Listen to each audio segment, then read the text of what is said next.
তারা ব্যাটে বাজা মাত্রই চলে যাচ্ছে প্রান্ত বদল করার জন্য।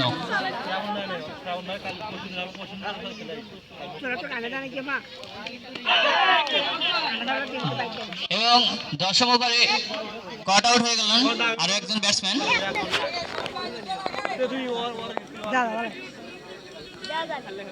ব্যাটিং প্রান্তে সোহান, নতুন ব্যাটসম্যান প্রবেশ করলেন।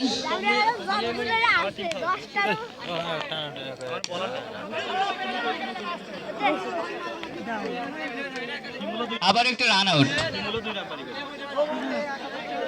নতুন ব্যাটসম্যান একটি বল খেলার পর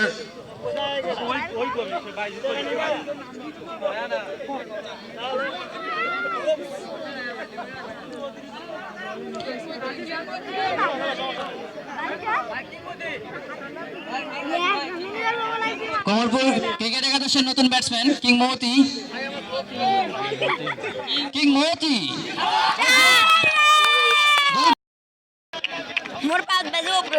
রাজকীয় একটি শট দেখতে পেলাম আমরা। চমৎকার চার। ইনিংসের লাস্ট ওভার 4 ওভার সম্ভাবনা ছিল, কিন্তু ফিল্ডার প্রস্তুত ছিলেন এবং একটি রান।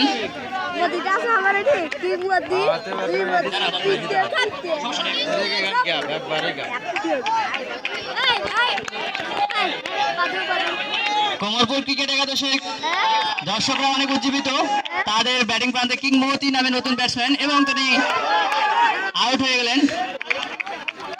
দ্বিতীয় ম্যাচের প্রথম ইনিংস শেষ হয়ে গেল।